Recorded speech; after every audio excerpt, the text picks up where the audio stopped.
Hey,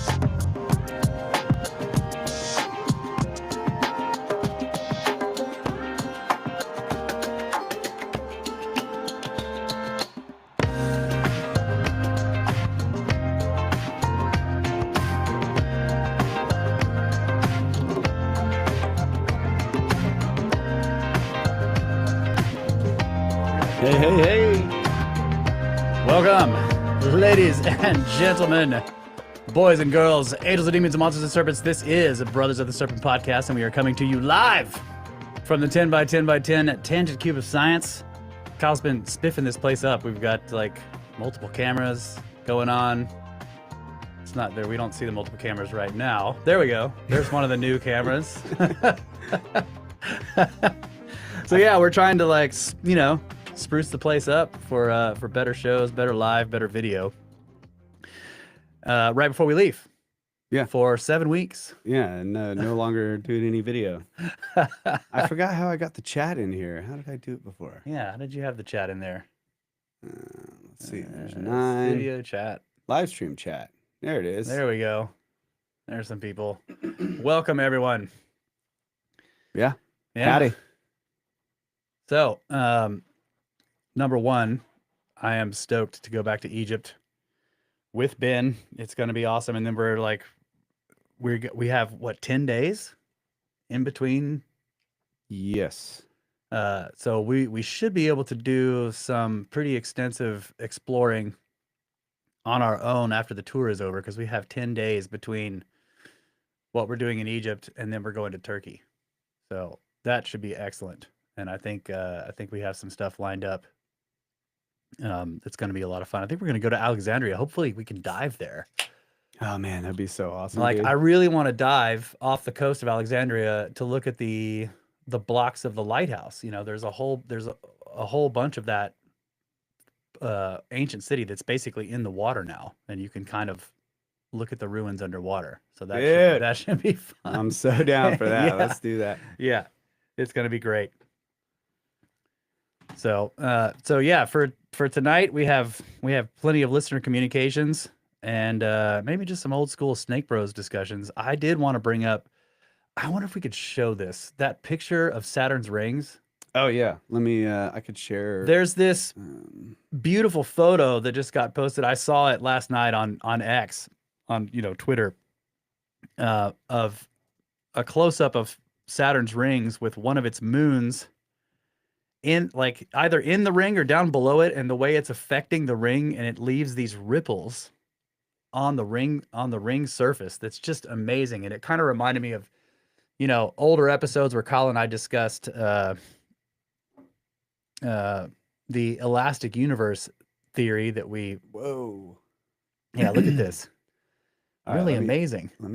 Let's see. Let's put this. See if Kyle can share it here. Put this on its own desktop. We're getting fancy. All right, let me share. Screen share. Screen share. Window. Is it going to be entire screen?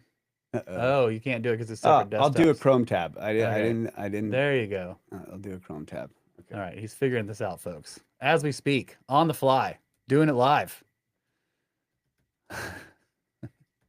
So yeah, it just reminded me of, like, we used to have these discussions of, like, alternate ideas of how gravity works. And a lot of it was influenced by Kyle's understanding of the properties of sound waves and how they propagate in a medium, just waves in general and how they propagate in a medium, and thinking about light itself acting as a wave, and how a lot of physicists used to believe that there must be some kind of medium for light to propagate through as a wave.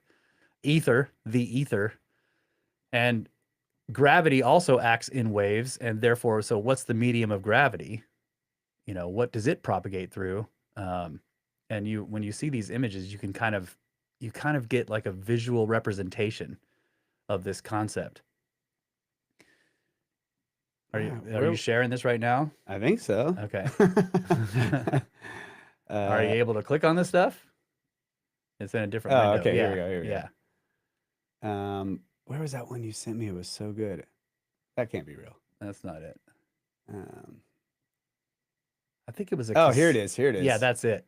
Boom. Look at this picture. Oh man, we need huge picture. Is that a small one? Yeah. And if I open it in a new tab, it's not going to share it. Yeah. But yeah, Share this tab it's instead. kind of small. Yeah. But that's amazing because you can see the moon there. Let me go change the settings up here. Tools. All right, check this out, folks. This is what you got to do. You got to go to tools, then you got to go to size. No, this never. Yeah. But it always defaults to this. So large. And then watch, they won't have that one in large. They better have that one. No, I don't. Yeah. I should have saved it and sent it to you. Yeah. I thought about it. I was like, I want to talk about this. I wonder if I should send him the image. You sent it to me on Telegram. I did. It's probably not a high resolution. I don't know. Anyway. Yeah, that's awesome. This is freaking amazing. I mean, it looks fake. Yeah, it looks fake. But it's not. It's not a fake picture. Well, I mean, you know, if you can believe NASA, that's a whole other conversation. Never a straight answer. But what is causing that? I'm sure scientists are explaining it right now, but it's like that is so cool. These waves just I don't know, but I saw that and I was like, man. I mean, you know, you want to kind of stare at it all night. Look how it maintains the, you know, the lines of the whatever the particles are.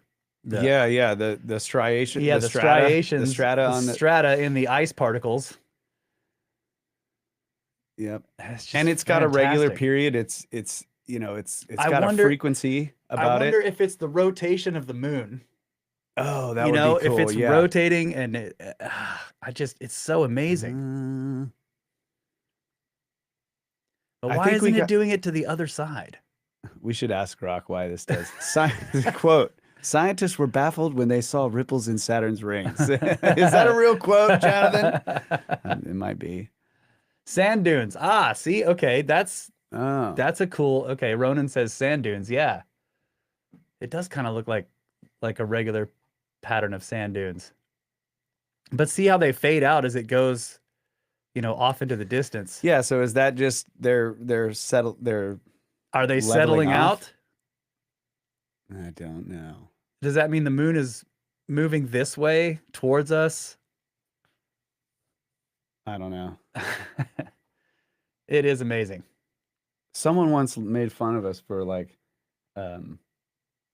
speculating and asking a whole bunch of questions about something that there's like an immediate news story and tells you what the scientists say about it. Yeah. We didn't read anything about this. I just saw the picture. I'm like, holy crap.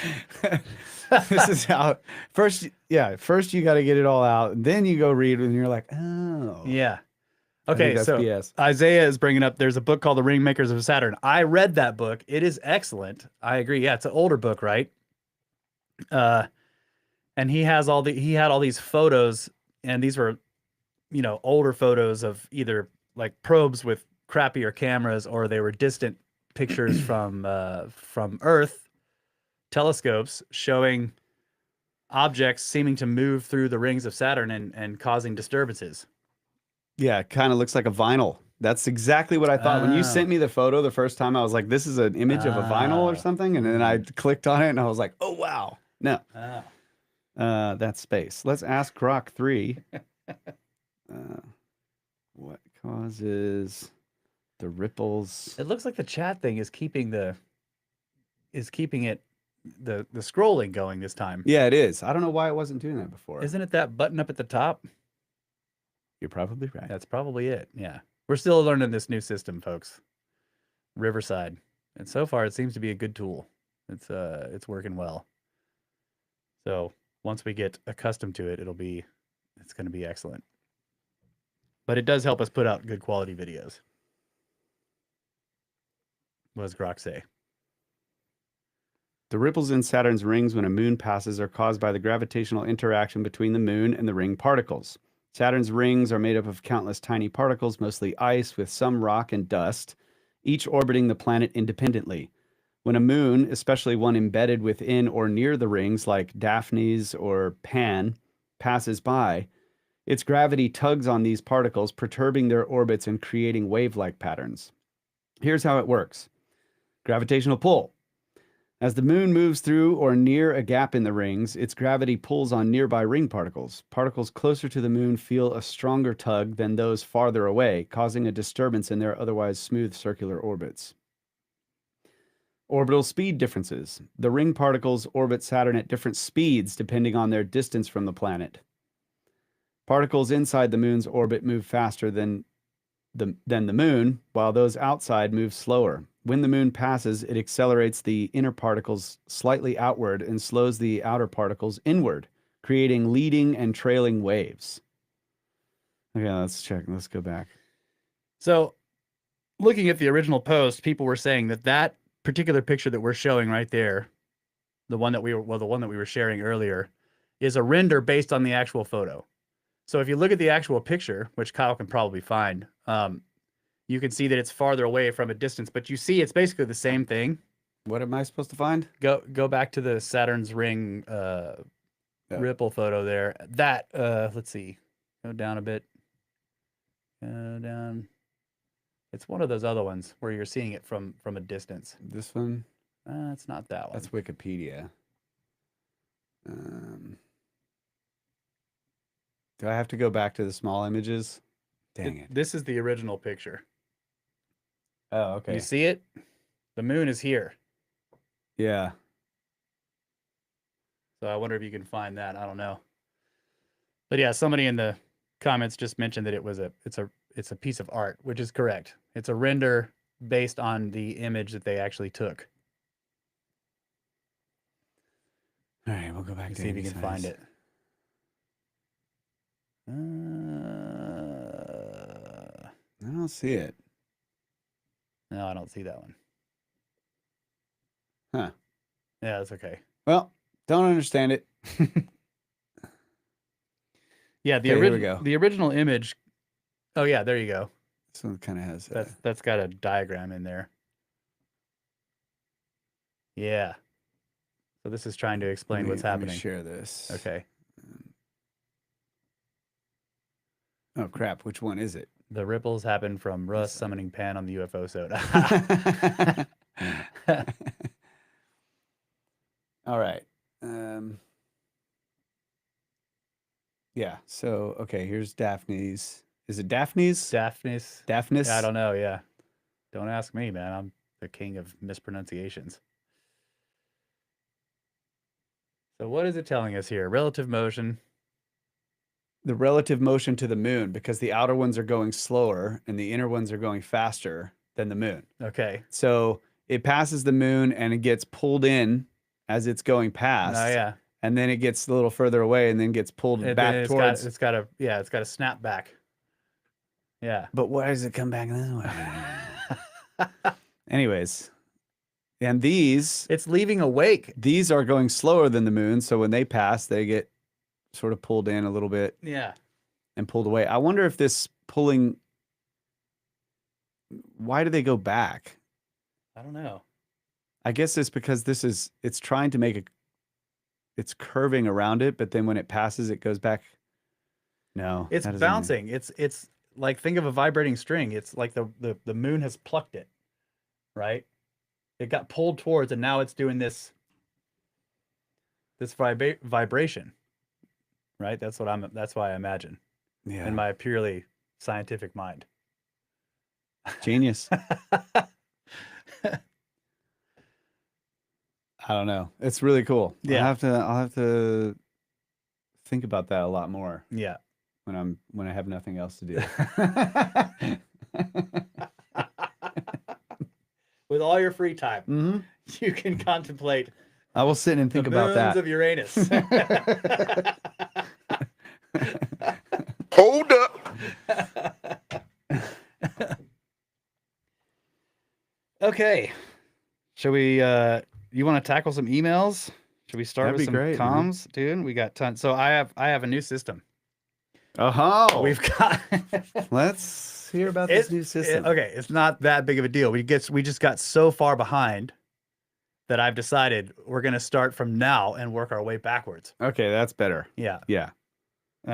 So to all of you people who got caught in the changeover, I'm really sorry. We'll eventually get to your email if it's saved in here. But every time we do a listener comms, I want to try to like take the more recent ones because they're usually discussing stuff we were more recently discussing. Yeah. And we also, Kyle and I have been discussing, just like the structure of the show and how it's changing and everything. And one of the things we decided is we need to do more of these. Like one of the things we've always loved with this podcast was talking to you guys, speaking to the listeners through the emails, through the chats. And we feel like, we've had a bunch of guests on recently, which is great. And before that we were doing book reports, and it's just like, we need more listener comms. Yep. It shaped the show big time. Yeah. Like in the beginning. And we've talked about a couple of the, comments or emails that we've gotten together, and we're like, man, like we need to talk about this stuff on the show. Because that's kind of part of the evolution of the show, is like the relationship between us and all of you communicators out there. So yeah. We need to do more of that. And we were thinking about the possibility, since we're trying to focus more on video, maybe we do listener comms. We could do more episodes of listener comms and just do them on the RSS feed. Yeah. They can just be audio. Just audio podcasts. But it's also fun to do listener comms live, because then we have the interaction with the chat. Yeah, that's true. Yeah.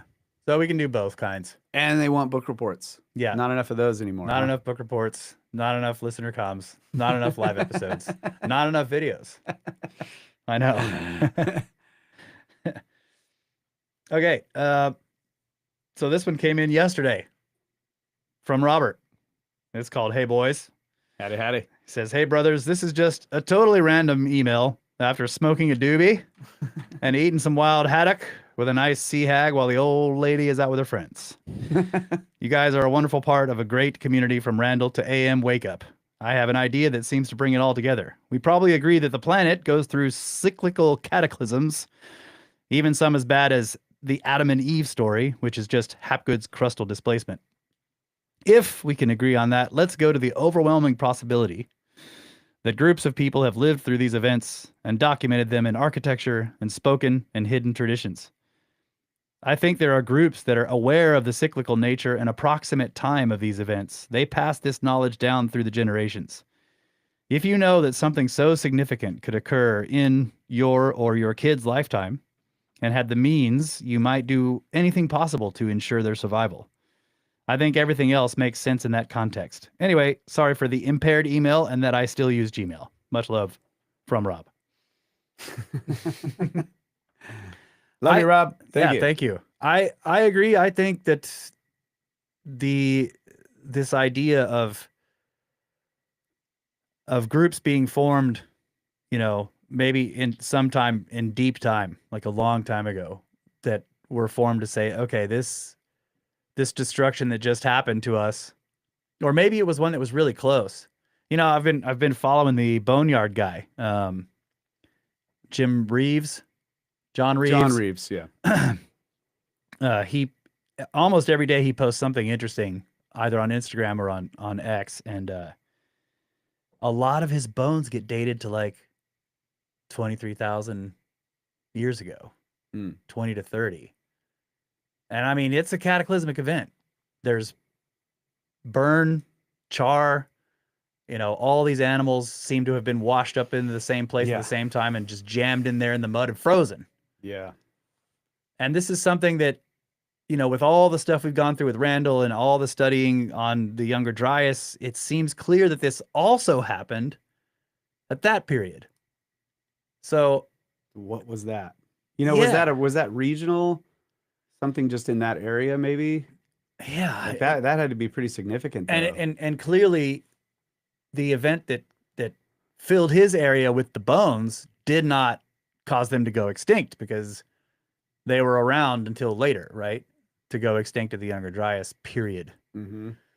And I know, that some of them survived past the Younger Dryas, but the Younger Dryas was sort of the cutoff event. It's like this happened, and after that, they either were all gone or there was a steady decline until they just disappeared, because the ones that did manage to survive the cataclysmic period had such a massive loss of habitat that they just couldn't reproduce enough to continue, right? So just to be clear, like it's not instant. Dang,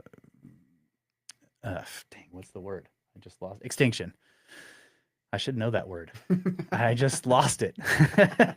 So it wasn't an instant extinction for everything, but it's interesting that, like, for example, George Howard's tusk, with its like magnetic spherules embedded into it, was dated at 30 something thousand.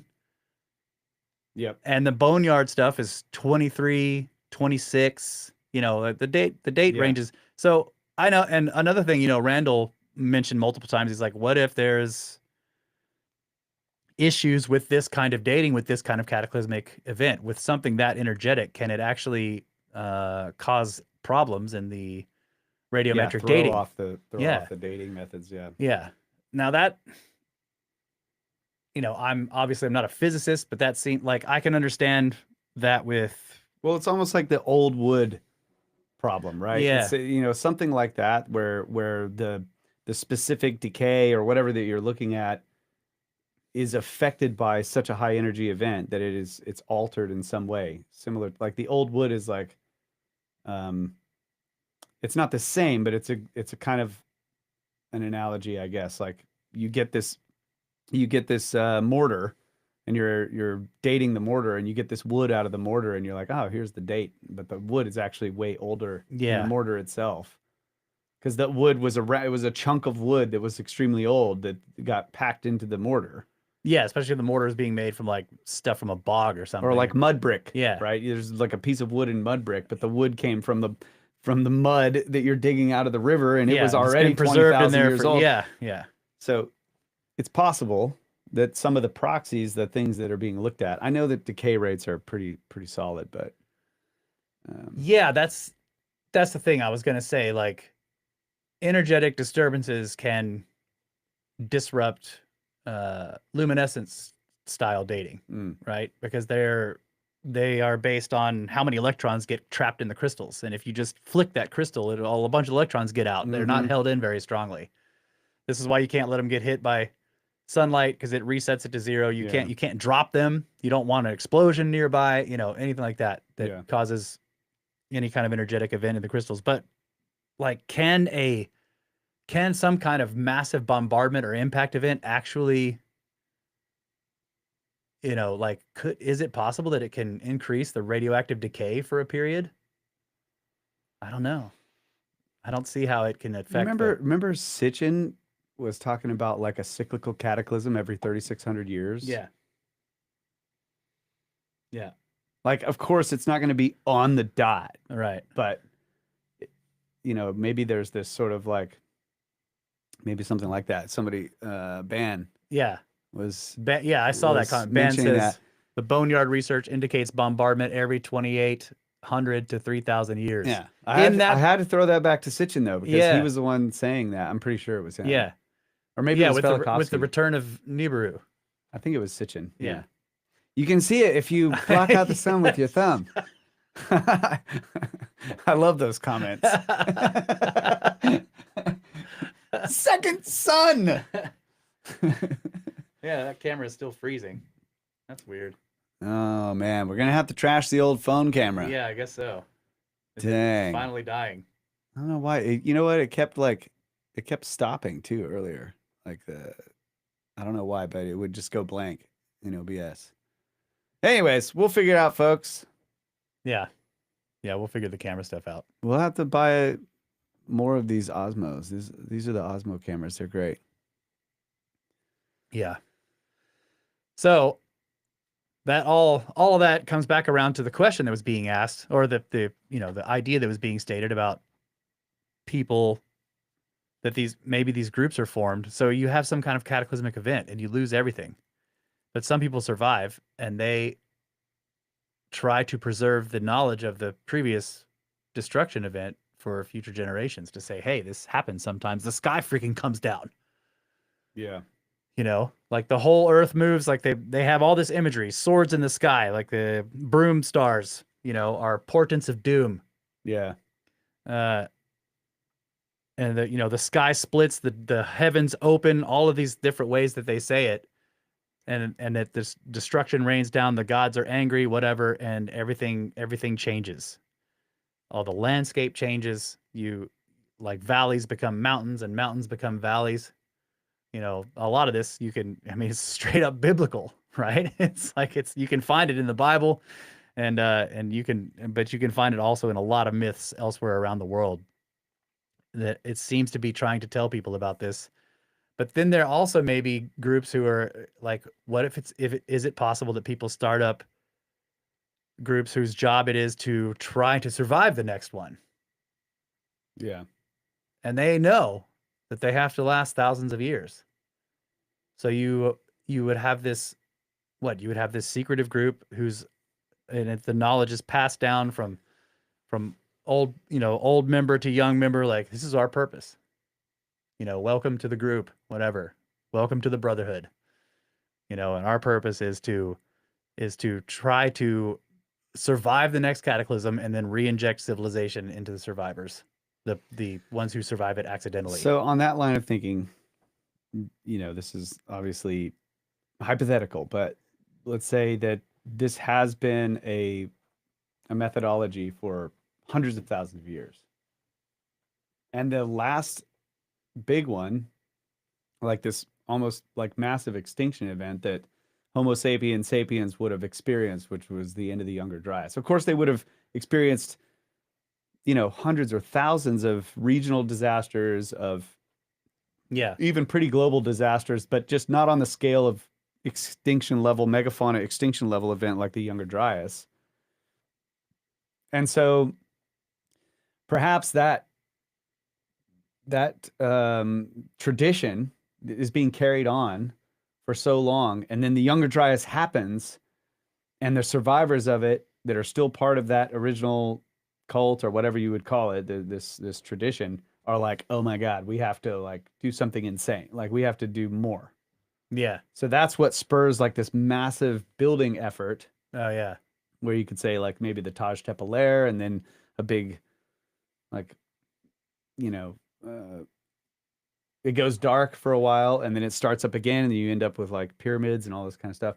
Of course, you know, again, the internal aspects of these pyramids, or the original structures of the pyramids, could have been much older.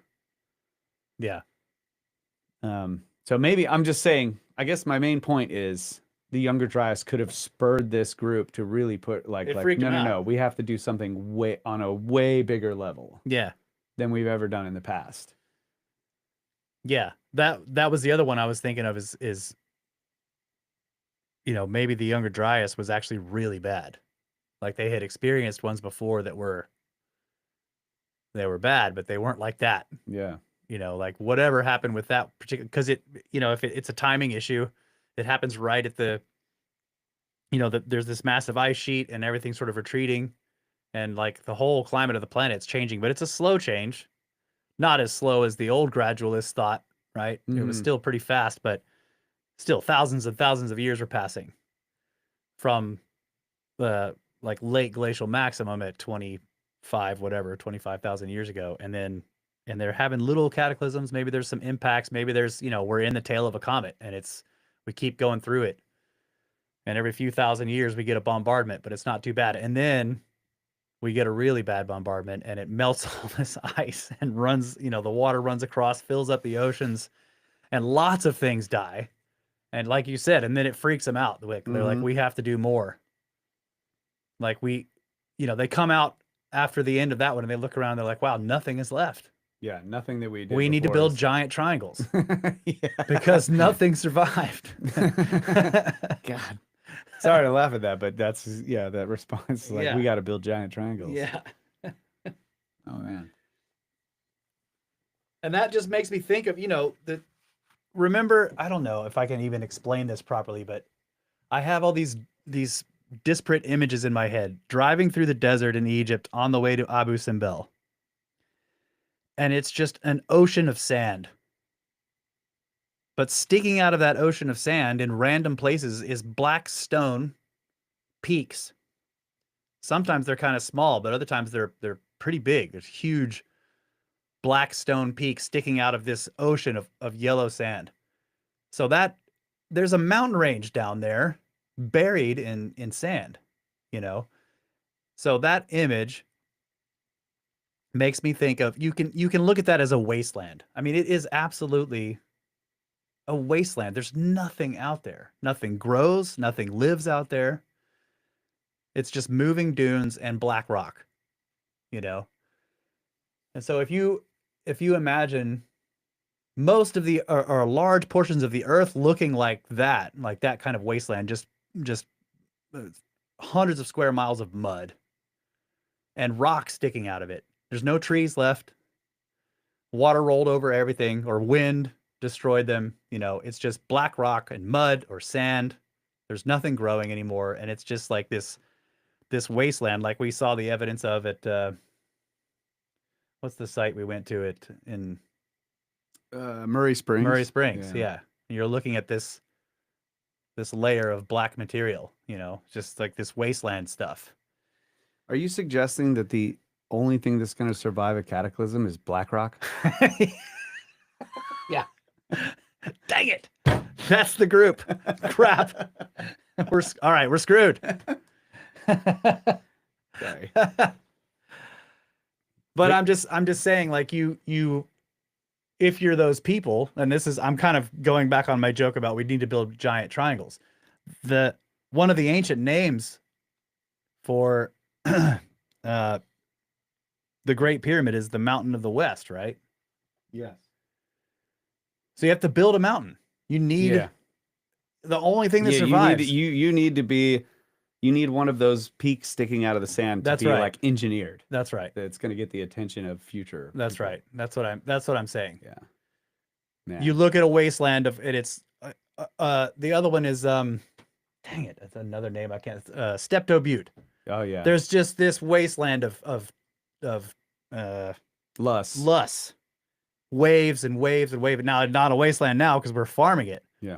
But, well, it's a desert. Yeah. But they've got irrigation. They got all these dams now, and there's all the water. Yeah, there's canals. Yeah, there's tons of water going out there. So now it's covered in green, but it's just like endless miles of lust that rained out of the sky. Basically, just mud that rained out of the sky, and the only thing sticking out of it is this mountain. So yeah, you look at that and you're like, okay, we need a stone mountain. We need to build a mountain in the West. Yeah. Let's see. Yeah, look at that picture. Let me pull it. Let me share it real quick. Share. Why would they think that's the West? I don't know. Good question. Which bank of the Nile is it on? It is on the West Bank. Okay, well, there you go. Yeah. This thing is in the way of us looking at the image. That looks like a painting. It does. But that is what it looks like. Yeah. This is a good one. Oh yeah, here we go. Boom. Yeah. So we're gonna pull up a picture of. Oops, I didn't want to do a new window. Steptoe Butte. It's up. Oh, they can see it. Yeah. Yeah. Yeah. So it's green now, and you can see, there's some trees, but this stuff is basically just mud that rained out of the sky. It's loess.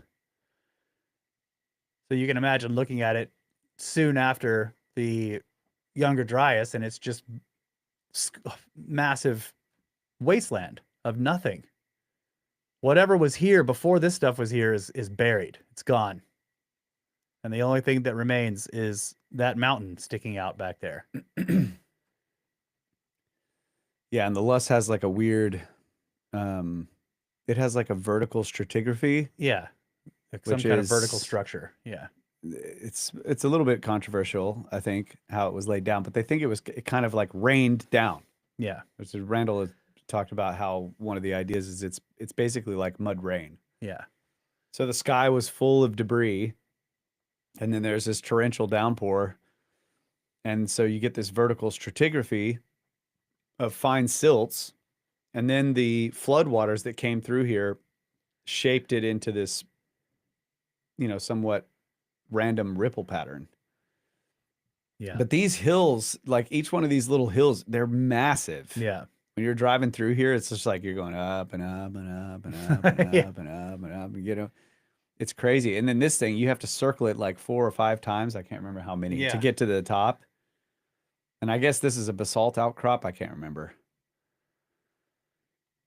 I think it's such an amazing it's place. old granite or something. Oh, maybe it's granite. Yeah. Yeah. It's like it's the last piece of some mountain range that I don't know. Randall would kick our asses getting all this shit wrong right now, dude. Losing all our attaboys right now. Yeah. Did you say it was basalt, Kyle? Jeez. I'll never live it down.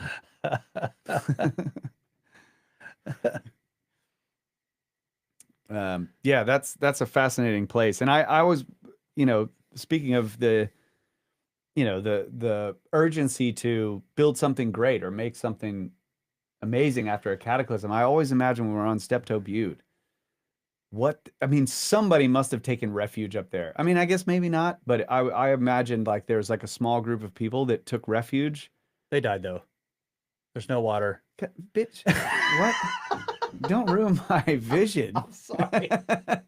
You just destroyed my whole vision. Yeah, of course they died. Yeah, everyone has died. Ago. Everyone from then. I'm died. sorry. Okay, tell your story. Damn. I think we talked about this when we were up there. Remember, we were like, "Yeah, dude, this is where you would want." And then we were looking around. You're like, "What are you gonna eat?" I mean, so in floods, there are plenty of stories.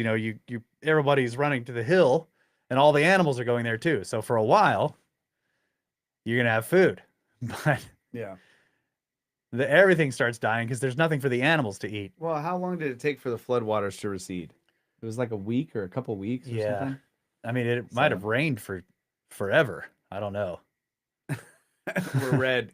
Yes, we're red. Oh, Brenner's in the chat. Hey. What's up, bro? Brenner? Yeah. Yeah, that's Brenner. It is Brenner. That's my bro right there. Yeah, we're red, bro. I don't know if that's cameras or I think I might actually just be red. I'm just red. Anyways. Yeah, I just imagine people taking refuge up there and like. I just got accused of skirt derping your whole thing. Just like they all died. Yeah, whatever. Of course they died. This is 12,000 years ago. Yes, they're dead. But they lived through that part. And then in a couple of weeks they came down, or I don't know, they survived. Okay, you're right. If it didn't last too long, they could survive up there and then come down. But yeah. And then that was their arc. Wasteland around you that you have to traverse to get like to the next high peak that didn't completely get destroyed. But think about that. That makes that thing an arc. All the animals would have come up there too. Yeah. And then they'd have been up there with 2x2s. Yeah. Man, that's crazy. Yeah, it's an arc. Yeah. And Randall would always point this out too. Just imagine the sound. Yeah. You're up there for like 2 weeks of just right. Yeah. 24/7. Yeah. Ugh. Not to mention the storms and stuff, but just the water moving by. And of course it was much bigger than the Butte, right? So you would have started out with this large landmass that was just slowly being destroyed made smaller and smaller and smaller, and everybody's getting more cramped and dying. And yeah, it would have been insane. Yeah. Ugh. And like the if there's more airbursts happening, maybe they're not, and so it's like you got artillery going off over your head and people are being deafened anyway. Remember this idea that the confusion of tongues was because everybody went deaf? Who said that? I can't remember if That's pretty smart. yeah. Like Was it from the air Cottrell? blast? Yeah. Oh my God, that's a genius. Yeah. Yeah. Yeah, the concussions would have deafened everyone. Yeah, so you have a whole generation of people who are deaf, and you Oh can't my even teach your God. kids how to talk. I don't know if I've ever really considered that before. Have I?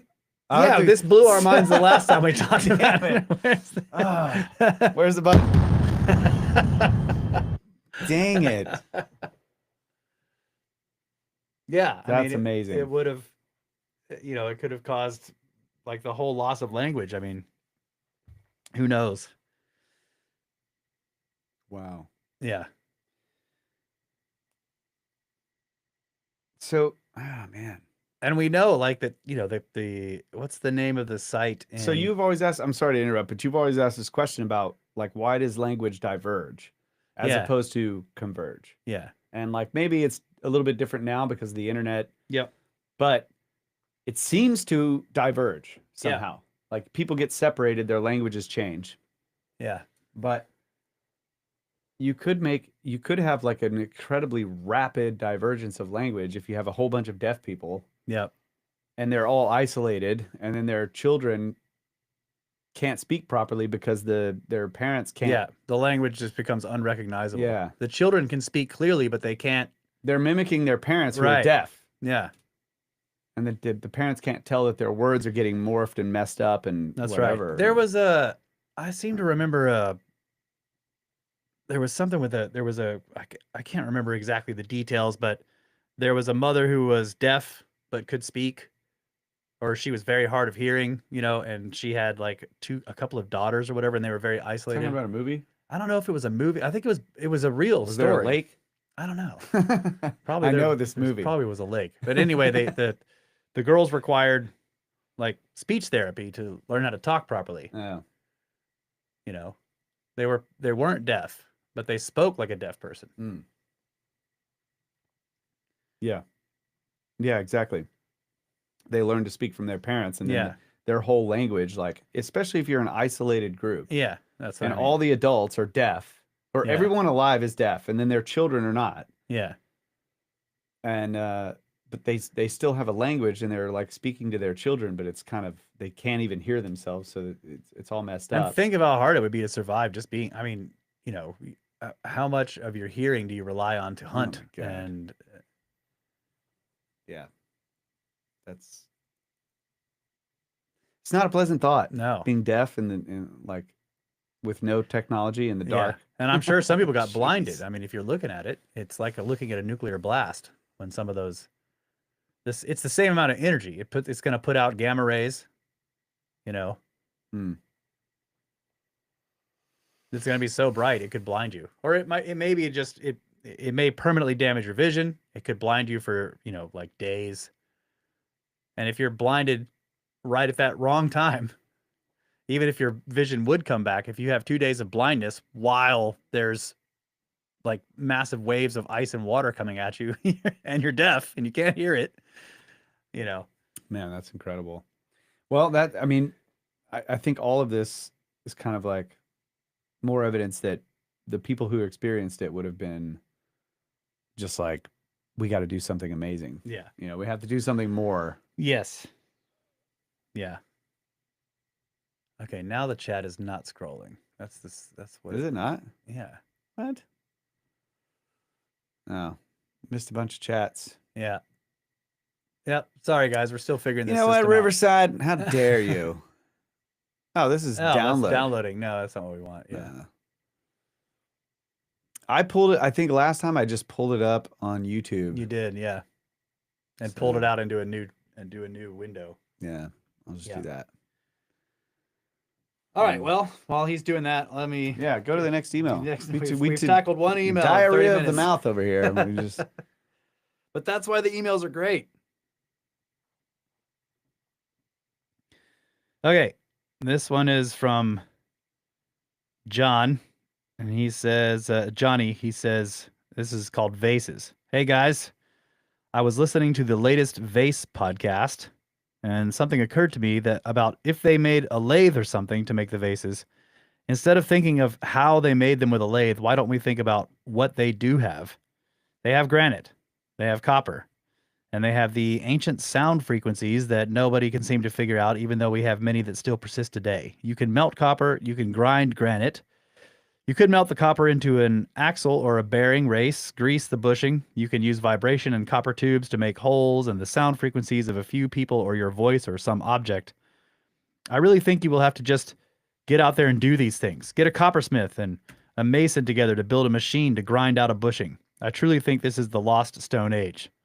I can't say how they got them that perfect, but there are many rocks hard enough to make a bushing and then a larger bushing and so on. It is worth a shot. I think you will have to just get out there and do. Shut up. Okay. Yeah, you're right. There has to be some YouTuber out there who would be willing to do a video on this. The only reason I thought of this is I do body work on cars and I still use wood because paint sticks to sand my filler and primer and get a super nice finish. And I get a lot of shit for it, but it works the best. And it's pretty much perfect every time. I think there is this notion that since they don't have high carbon steel, they can't turn something out that is really nice. I do have to find the perfect sticks, and I have to sand them to make sure they are flat. They probably had a lot of time to think and try out a lot of this stuff and build a bushing. These are just my ideas since listening to your shows. From Johnny. Yeah, that. Yep, I totally agree with that. We have to just get out there and start making these things. Yeah. And I'm surprised. I mean, like, people on YouTube are making them with primitive tools. Where are the machinists and the badass machinists and stuff Yeah. making them on modern tools? Yeah. Why are there not YouTube videos of people making these things on modern tools? Yeah. I don't know. We need to try Or it. maybe there are, and I just haven't actually searched for that on YouTube. Could be the case. Has any sort of comparative analysis of vase interior been done or considered? I think it is going to be done. It's difficult to scan the inside. You know, it's a lot of the scanners are large and you can't really get them inside the vase, and the vases are small. So as far as I know, getting a scan of the interior, a good scan, like a high quality, high precision, high resolution scan of an interior of a vase is still a problem. Right? That's correct. Yes, I would say that's correct. And I mean, there are a few. I mean, you can get the interior scanned pretty well with CT scanning. What I've been told is the problem is there's a lot of noise because it collects the information about the outside of the vase really well, but once the radio waves pass through into the inside, then they get refracted and they can bounce around. So there ends up becoming a lot of noise on the inside. So the only thing for a metrologist to do is to get rid of the noise in order to find out, well, where's the actual surface of the interior of the vase amongst all this noise. So that introduces a bias. Like, intrinsically, you have to choose what noise to get rid of. Now, obviously, you can know that, like, noise that's floating in the middle of the vase is not actually there. So you can get rid of that. But once you get close to the surface, there's things sticking out of the surface. How do you know what is noise and what's not noise? Yeah. So then if you choose, like, well, I'm not going to remove any data from the CT scan, so the interior keeps all the noise so that you can say, I didn't introduce any bias into the analysis. How do you measure it? Where do you put the measuring tape? How far do you extend the measurement right across? Or where do you position a perfect circle within there and say that's the edge? You can't. Yeah. There's no way to measure it without bias with a CT scan. Yeah. So I think we were thinking about one of those dental scanners, because they put these, apparently I don't know anything about it, but you can put a scanner, the dentists use this scanner that just like scans the inside of a mouth. That might be a solution. So it's a small thing that you can put inside these really small vases, and we don't know what the precision level is yet. Yeah. or accuracy. How high do they Right, precision and accuracy levels of these scanners is, I don't know. Yeah. But that's a possible solution. Photogrammetry is another solution that I think could be really, you might have to custom build something with particular types of cameras, because the endoscopes that are on the market are not, they're not designed for this type of thing. They're not made to measure Yeah. or to make photogrammetry of the inside of a pipe. Yeah. They're made to like find an obstruction, a large something or other. So it's very difficult to find an extremely high res endoscopic camera. It's also difficult to find one that has a larger range of depth of focus. Yeah. So that you can go from a curved interior and the camera can be here and you can be focused on this area, and then you can move it up and it can also focus on this area that's much closer to it. Maybe you need something with multiple cameras. I don't know what the solution is, but it seems like photogrammetry could work pretty well. We'll see if there's anything that can be done with the endoscopic stuff that I did. I just don't know. It just didn't seem. It's hard to imagine how you could stitch it together. You might be able to stitch it together, but how will it know what the shape is? Yeah. I mean, I guess you would have to know you would need like test images of the thing looking at like a grid or something, right? Because you got to figure out how it's warping it. Yeah, exactly. That's the problem, is that it's going around the camera's face, and there's like there's a small area that's focused. Yeah. And then it gets out of focus because it's coming way closer to the camera. Yeah. You can't focus on all of that curve at the same time. Yeah. I guess that's maybe depth of field or something. Yeah. So it may take special cameras to be able to do photogrammetry. I don't know. Somehow we need to be able to shoot lasers in there. And yeah, we need a little tiny LiDAR drone that you can fly. Yeah. A freaking mosquito drone, dude. And the controller has to be small too. So you're just like, yeah, some kind of Rick and Morty bullshit. Need a fucking mosquito drone. Put on a virtual reality headset and fly it in there. I saw some ideas about latex or wax on the inside. Yeah, so you could get a latex, you could fill it with something, and then you'd have to break the vase, I guess, to get it out of there. I don't think anybody's going to agree to that. I mean, can you? You could fill it with something malleable, where you could be like, pull it out. But I mean, how do you measure malleable? That thing? Then it's malleable. Yeah. It's like it's How not do you measure precise. that? Yeah. Maybe that's what they were doing under the pyramid. That's why there's so many smashed vases. They were like, we have to measure these things. And they were building molds and then smashing them to get the mold so they could get the measurement of the inside. That's got to be what it was. I don't know. I'm going to leave that up to smarter people than me. Yeah. I think, I'm pretty sure people like Cataway will figure that out. Yeah. I mean, mirrors and lasers. Lasers. You need gotta be Aziz. Aziz, light! Yes. Much better. Thank you, Aziz. Yeah. Okay.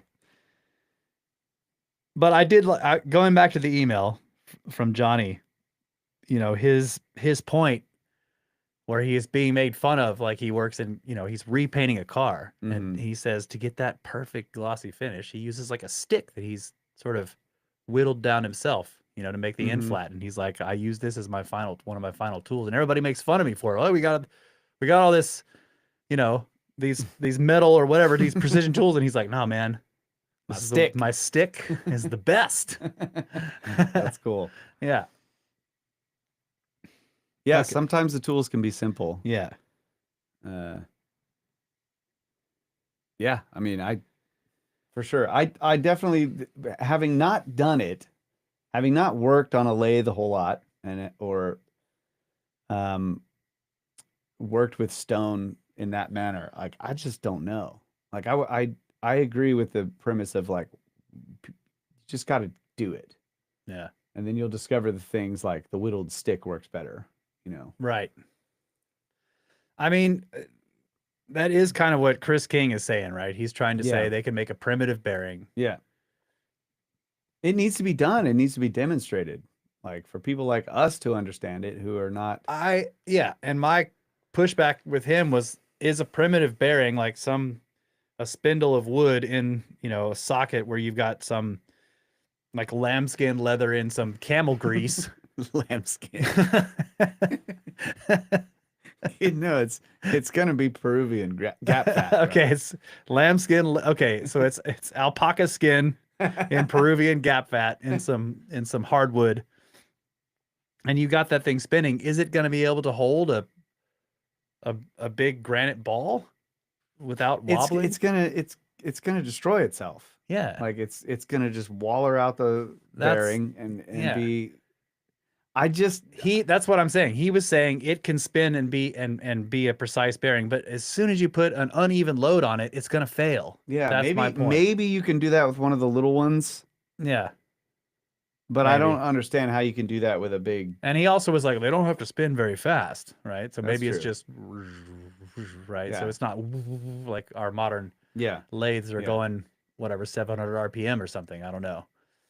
Yeah. So it's spinning slowly and you're just grinding away at it with something. It does seem to be grinding, right? I think it has to be grinding. It's not a cutting action. But then again, what are the striations on the Petri core? Why are they that deep if it's grinding? Yeah. I don't know. That doesn't look like, and that's a really sharp-edged grinder. Yeah. That's inconsistent. It looks like what Petri described as they used bear leather, thus the term bearing. Ah, yes, of course. It's the strongest leather in these excellent SnakeBro joke. Strongest leather. So, yeah, you could spin slow and grind and also have like the grinder going fairly slow, like a big grinding wheel. But you eventually have to have small grinding wheels and like they use sandpaper. The thing with the Petri core is that the like it looks like the lines go for a little bit. They'll go around. They maybe go around a couple times or whatever, and then they just like the line discontinues, and then another one starts and it's slightly off and it goes around. So it does seem like a jewel was cutting that groove and then got dislodged or broke. And then the next jewel started cutting. You know what I'm saying? Man. So like you'll have, and this is I think what Chuck has been saying, is that like if you embed a bunch of diamond into copper, so you've got all these shards of diamond and random orientations and random sizing, like, I mean, not necessarily random sizing, you could sift it. You sift it, yeah. Into copper, and you make your drill, your core drill. As it's going along, it's going to dull the points at the contact surface, and they will eventually get so dull that the sharp points of the ones that are deeper will start doing the cutting. And eventually the copper is going to wear away, so the dull ones out on the edges are going to break off and come out, and then they're going to work their way up and make scratch marks as they come out of with the rest of the material of the core. And you'll continually have sharp points and dull points together, interacting with the work. And then you end up with this taper, and I think it's a good theory. It could be. I'm backing you up, Chuck. Yeah. I would like somebody to test it, but again, this is a lot of work. He said he was going to do it. You have to pour copper, He said he was going to do it. Yeah, you need a bunch of diamonds. You spread them out, pour a bunch of copper onto it, hammer into a sheet. I don't know. Well, however you're going to do it, hammer a sheet of copper out with diamonds embedded in it. Or you roll it into a tube. Yeah, or you make a mold for a tube. Yeah. And pour it in there with the diamond in it. But I think if we're going with, or is the diamond all going to float on the copper? I don't even know how that works, Chuck. That's a good question. Will diamond float in copper? Yeah, I don't know. But I think it would. if you're trying to go with what the current archaeological evidence says that the dynastic Egyptians could do, I'm not sure that they think they could smelt copper. They could hammer it, right? Couldn't they anneal it at all, or harden I don't it? know. Maybe I don't know. maybe later when they started making yeah, bronze. I don't know. Eventually, yeah. That's for sure. Plasma rolling pins. Yeah, that would do it. And then yes, PD says, "What about the handles?" That is always the question. Because the other thing I thought of is this. Once you get the work done, if it's really rough, you just put the whole thing in a vat of sand and just. I like that idea. Like you're tumbling the vase, or you're doing some kind of ultrasonic resonance. Yeah, just let it I'm in vibrate. the ultrasonic resonance camp. Like I think Yeah. ultrasonic resonance can explain a lot. Like I think that, and I of course haven't built a prototype or anything of a machine to do this, but I can imagine it being built. Yeah. I can imagine like how it would function. And I mean, yeah, dude, like I guess I can buy some things on eBay in my spare time. Like I just need a ultrasonic mechanical oscillator. Another dentist tool. Yeah. And I need to get a pretty high amplitude on it, and then I need a frequency control. Yeah. And then I can make a small little wedge or whatever. And then I can go get a little piece of granite and just put it on there and just until it just starts chiseling its way into smoothing the surface. Yeah. Chewing it out of there. And then I can decide, Hey, okay, it's a good theory or a bad theory. I bought one of those things that's supposed to clean the plaque off. yeah. See? It obviously works. Yeah. That's stone. Yeah, you hit the plaque with it and it goes. I mean, and you can't even hear it when you turn it on. It's like it's so high pitch you can barely hear something, and you can when you're holding it, you're like, is it on? You just can't even really feel it. But the plaque goes flying. You put it on your teeth and like nothing happens. You kind of hear some noises like going through your jaw, and then you hit some plaque and it's like yeah. Shit works, dude. It's tuned precisely to destroy that plaque. Yeah, that's great. Yeah. Well, someone should build that who has more time. Yeah. Okay. Next email. Yeah, next. All right, this one is from Parkour Steve. Parkour Steve, eh? It's called Absolutely Terrible News from Egypt. Wait a minute. Is this Workout Guy like Workout Guy Part 2? 2.0? It could be Workout. He doesn't say anything to us about parkour, which is that is his name, Parkour Steve. Okay, he says, Snake Bros, not 12 hours ago, a terrible blow was struck. Okay, so he sent this on February 9th. A terrible blow was struck. Mr. Beast, the most renowned YouTube content creator and hero to many of this new generation, has been swindled by the greatest weapon the standard model ever built, Zahi Hawass. If you haven't heard or seen the video, here is a link to this atrocity itself, and he's links to this Mr. Beast video called I Spent 100 Hours Inside the Pyramids. He says, this being my first time emailing you boys, I think I'll follow tradition and share the sacred pathway to victory that led me to your mind-expanding podcast. Graham Hancock via Joe Rogan, reading all of Graham's work, Randall Carlson via Joe Rogan, Cosmographia, and The Shiny Ones. Misunderstanding Brad and thinking he praised your podcast as the most important podcast ever made. That kind of rings a bell. When Brad was saying something about the most important podcast ever made, and this guy thought he meant ours. He's like, wow. Yeah. Go listen to these guys. And now he says he's Snake Bros, Snake Force for life. Heck yeah, dude. So Thanks. much praise to say, and sincerely not enough time to sing it, so I'll leave you with my thoughts on the above video. I think it's guaranteed that Zahi and his team of standard model Bible thumpers only gave these absurd permissions to Mr. Beast and his merry band of idiots on account of its guaranteed public viewing by millions and millions of people. 12 hours after its release, it's already amassed over 28 million views. That's 28 million young people now brainwashed into believing Hawass bullshit about the pyramids. It is a brilliant ploy, and it frustrates the hell out of me. Guaranteeably, you guys could have a field day picking apart the obviously planned out script about what Mr. Beast and his crew of goons were allowed to say.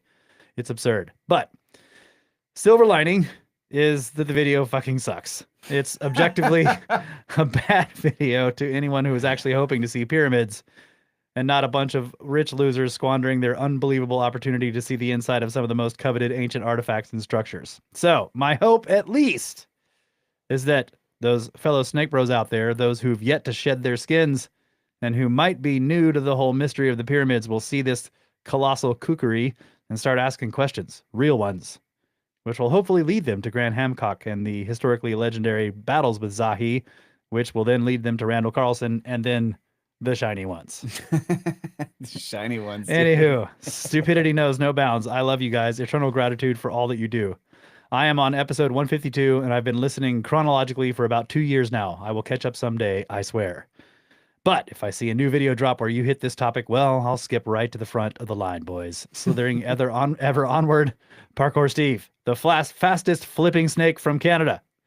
He says he is a professional parkour athlete and coach. Oh, wow. Yeah, really cool. Cool. He definitely doesn't sound like workout guy. No. This is the new workout guy. He's way cool. This is a legit workout guy. Yeah. Yeah. And he also, at the end, he gave me permission to read it on the show. Thank you. Cool. Yeah, it's a great. I just didn't even bother to watch it. I've never watched anything by Mr. Beast. I've never seen one of his videos. Yeah, I've only heard of him. I know of him by reputation. Yeah, just like people talking about it, but it's actually fairly recently that I heard about him. Yeah. So I just don't consume a whole lot of media, I guess. Yeah. I listen to books. I read books. But I would say, aside from that, if you discount the audiobooks that I listen to and the stuff that I read, 90% of my media consumption is in the form of games. Yeah. I don't watch things. Yeah, I guess all right. I do watch things. But, it's the type of stuff you watch for the drama With the wife? With the wife. Yeah. And that is definitely not Mr. Beast or YouTube videos, typically. I have been watching Shogun with my wife All right. on recommendation of Ben from Uncharted X, and I have to say, I am enjoying it a lot. I Really? love ancient Japan. I love man. the feudal period, and this is fucking awesome. Crap. Looks like me and the wife got a new show. Yeah, I didn't know about that. it's really good. Cool. Yeah, it is excellent, and it's like the Portuguese. Wait. Oh, okay. What season are you on? We're like closing in on the end of the first one. I Are don't there know. two I don't more, know if there's three? more or not. Yeah, Okay. I don't know. We'll have But- to see if season 2 lives up to season 1. Yeah, we will. But it's like it's like right in that period where the Portuguese were there in the form of Jesuits. Oh. Fucking Jesuits, man. Why do they show up everywhere? I don't know. And they're basically they have their trade empire, right? And they're building churches and they're converting people. And then this English guy shows up and he's like, fucking Catholics, right? And so there's like the European religious war shows up in Japan in the form of this English Protestant, who basically shipwrecks himself there. And then anyway, it's great. And all this crap that's going on. And meanwhile, Japan is in the middle of this upheaval. They haven't had a shogun in a long time. So they've been being run by like regencies, basically like a group of guys who are supposed to be the, potentates, right? But there's no king guy. There's no shogun. It's really good. And so there's, I'll definitely and, check you it know, out. the- I love all that kind of stuff. and the English guy's like, whatever, these are barbarians. And then he Yeah. sees Ito and he's just like, oh my God, right? They're not barbarians. They're incredibly advanced. The city's beautiful, clean, it's amazing. So That's cool. yeah. We watched it was a story about Marco Polo. Might have been called Marco Polo. I can't remember. I think it's named after him. The show. And I need to see that. I dude, love that one was story. really good. I think there was some parts where it's obvious they were just like, well, we're focusing on some drama between relationships of people and stuff. Yeah. But it was really cool to see like the history of like this, the Silk Road and like what was going on with the Mongols, like after Genghis Khan. It was, I think, his grandson, perhaps. Can't remember all the details, but I would watch it again. It was so good. And Marco Polo shows up there, and his father basically abandons him or leaves him there as like payment. And so he ends up becoming friends with the new Shogun guy or whatever. I don't know if it's Shogun. Whatever. Great show. You'd probably like that one. Okay, too. I'll have to check it out. Yeah, people are mentioning that Ben. Ben just released Vikings a brand new. is awesome too. Somebody mentioned Ben that just released a brand new Vase video where he basically gives a massive update. I hadn't watched it. He hadn't. Yeah, I haven't seen it either. Sorry, Ben. I'm gonna watch it on the plane. Yeah. We've been really busy, but a massive. I'm not gonna watch it. Yeah. All right. Kyle doesn't care. I'll listen to it. But yeah, he hadn't made a Vase video all last year, so he basically made one of a huge update. He addresses a whole lot of the, the SCRP arguments. Yeah. And really goes into detail like Ben is so good at. So check that out if you want more. If you want a really good Vase update. Yeah. Even Ultrasonic can't explain it because there's no way to create precise measurements. The tolerances are too small to adjust by eye, says Palm Tran Confidential. Well, wait a minute. I'm not saying that I think the ultrasonic could explain just the removal, like the materials removal part. I'm not saying that explains the precision level or, but it could explain the materials removal. And when we look at like some of the larger, less precise things, like, the face of Menkara around the entrance that's been faced off, like it's possible that a very large quarry size version of some kind of ultrasonic resonance tool is removing that stone, which is why they didn't mind removing freaking 24 inches of stone off the face. Yeah. I mean, that's a ridiculous amount of work. Just hauling that material away is a huge effort, but actually grinding it off of the stone with primitive grinding tools would just be insane.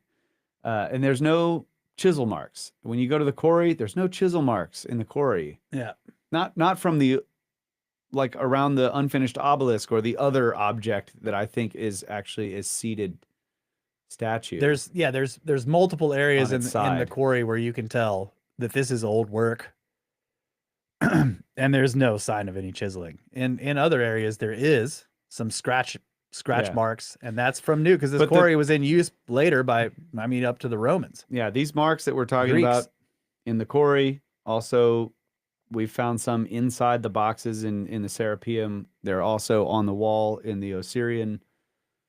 They're not chisel marks. So it's like,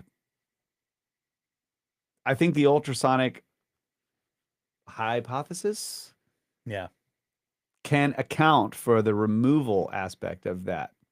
What machine they used, how precise was the machinery or the armature that did this, and did they do it on the vases? It would also work for vases, but it does not explain the precision level of the vases, and I agree with you on that. I've been thinking about that. So that would just be a different set of technology, I think, the precision aspect. Yeah. The differences here is like we're on the one hand, we're looking at these massively megalithic structures. Yeah. Some of which are made out of granite, like the Osirian. The pyramids are one thing, that they are enormous projects, but the Osirian is a whole other kind of problem. And also just to tie into our previous conversation about cataclysms and maybe a brotherhood trying to preserve things. And I was thinking about, the wasteland and the end of after these cataclysms, and we've discussed this multiple times, one of the most difficult things after those kind of events is finding fresh water. Oh yeah. Where do you find water you can drink? Well, Osirian is built over a spring that comes out of the desert. It isn't the same water as the Nile. So you dig a giant hole and you build basically a megalithic skyscraper in the ground that protects the whole thing and encases it in granite. That's incredible. And you make a well of fresh, clean, clear water that isn't sourced from the river, which will be full of mud and disgusting stuff during a cataclysm because it's all flowing, you know. Wow. Yeah, that. And then you roof it over. You cover it. You're trying to protect this source of fresh water out in the desert. You know, there's one of the things we ask about these structures is why would they do this and go to all this work? Well, here you go. You have a cataclysm-proof structure that is basically a megalithic, earthquake-proof covered well that gets its water from deep beneath the desert itself, not from the Nile.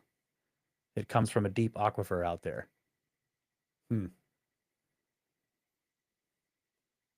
Now it's green and slimy. Yeah, it's gross now. Yeah, it's not covered anymore either. Animator and Fiddler, thank you. $10. Hey, thank you, buddy. Says missed too many of your podcasts. I'm trying to behave myself, so they let me connect to the net once per month. Can be hard to behave yourself. Yeah, that can be difficult, bro. Thank you so much for that. What was the legendary tool that could turn stone into clay?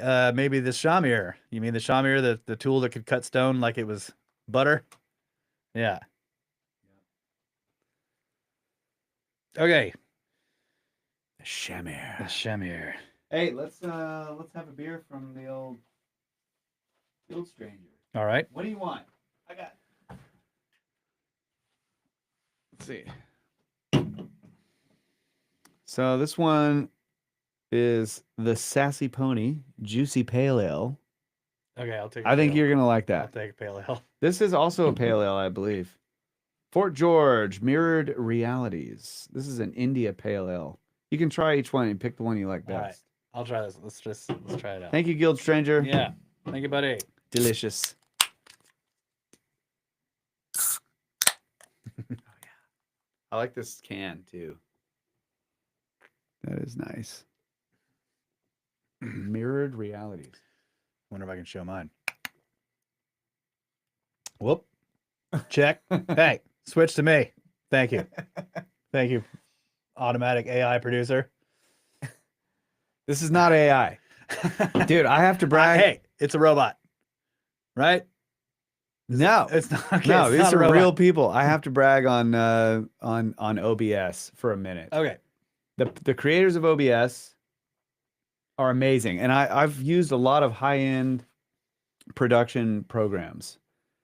And OBS blows my mind with the capabilities that it has to integrate audio and video together. I mean, it is a freaking amazing. I would pay hundreds of dollars for this. Yeah, it's For free. this program, and it's free. We need to donate to their if they have. I should donate. I mean, they're like, "Do you want to donate?" And I'm like, "No, it's free," which is horrible. I need to donate hundreds of dollars to these people at least. We should. And the other thing is, it's open source, so people write scripts for it. It has this whole script thing. You can, I don't know how this works. Like people that know how to do this are going to think I'm an idiot. Nerds, and then they can do stuff with it. Yeah. But let me tell you, some people type some stuff for this program, okay? And one of the things that they made, and this is not even OBS software like the original designers, but somebody made this thing called the automatic scene switcher. So you can design scenes. You can set up all your scenes in OBS with audio and video and everything. You can decide how the scenes change between each other. And then you load this plugin, the automatic scene switcher, and you can build these, they call them macros. And there's this huge list and you can, it's just a whole algorithmic thing where it's like, if this is happening, then this will happen. And then this will happen. And so you can make all these macros. So I make it when your microphone for 2 seconds is giving a signal level so high, it switches to your camera. And when my mic does it, it switches to mine. And if one mic is sitting on one camera for too long, another macro pops in and puts it on the full screen, or both of us. There's some random stuff I threw in there. Maybe it's switching too much. I don't know. This is the first time we've ever used it. Yeah. But it's running by itself in the background based on all these macros that I set up. Yeah. What do you guys think? This thing has been switching back and forth automatically this whole time. Is it driving you nuts? Is it cool? Might be too much. And there's another way to do it that where I can set up variables, and then I can set up this Inside one baseball, macro folks. to control all the variables. So that if multiple variables or multiple switches are being activated at once, this master will say, no, I'm going to do this other thing. Okay. And I tried to do that today at the last minute, and I was like, nope. I had already had it set up this other way that kind of sometimes it'll be a little glitchy, but it's driving this guy nuts. One guy is like, I'm it's driving me sorry, nuts. bro. Sorry, dude. Okay, let's see what we got here. It's awesome. Dig it. It's running nice. Seems great. Working fine. I love sauerkraut. It's driving me nuts. I prefer to see both. This other person's already nuts. Yeah, all right. So it seems like it's okay. Barry. Oh, this is a good question. Barry Kotek. Hey, sorry. That's Frank. Frank says it looks good. You know Thanks, what? Frank. That's it. Done. End of argument. If Frank says it's good, it's good. Thank you, Frank. Barry Kotek, $20. Dude, thank you. And he says, cheers to you fellas in the Snake Force. I have a rather deep question, if you would humor it. How has your journey of these past few years shaped your spirituality? Oh man, the past few years. I think I think I'm like I had like a huge shift away from spirituality and more towards trying to make sense of everything that I could possibly understand about how stuff works, with like disregarding things that I know that that are not understandable. Yeah. So almost a materialist outlook, not intentional because I still believe in something beyond the material, but I think I had this like major switch to trying to make sense of the world in terms of like cause and effect materialism. Yeah. Okay. But I feel like over the past couple of years, I've just slowly gravitated more like kind of back towards allowing for these unexplained or like, because the materialism cannot solve all the problems. Like it doesn't satisfy all the questions. There are too many questions it cannot satisfy. Yeah. And so the sort of allowance for, you know, this, whatever it is, this other thing, this spiritual aspect to come back into the conversation or be like part of the answer, or maybe me to speculate on it a little bit more, I think is just growing. And like, I think that's probably the best way I can explain it. What do you think? I agree. I think, you know, that the changeover from what we grew up with, and sort of like you kind of get this ingrained into you by rote, right? It's sort of just embedded. And I'm sure everyone goes through this, but eventually you reach some point where you're like, what is this? All this stuff, this whole structure of looking at the world that I have. And, you know, going into a lot of this stuff kind of just knocks it all down, right? In multiple ways. Yeah. Especially when you start, if you have a religious background, especially when you start researching and reading about and studying old religions, you know, you're just like, okay, hold on. They're all telling the same story in weird ways or whatever. So it can sort of just, I don't know. It's like it clears away cobwebs and stuff, and sort of it allows you to sort of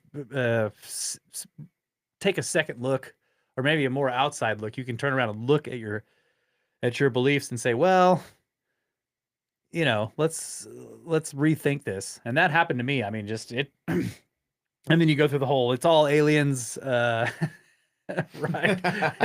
Yeah. All the old gods are aliens, and just like you kind of go through this whole thing. But I guess I never never stopped having an intuitive sense that there's more to the universe, and by which I mean everything, not just the stuff we can see in space, but the universe is more than just material. So I never really questioned that. I guess I didn't go all the way into materialism, but you do kind of you sort of get addicted to this concept of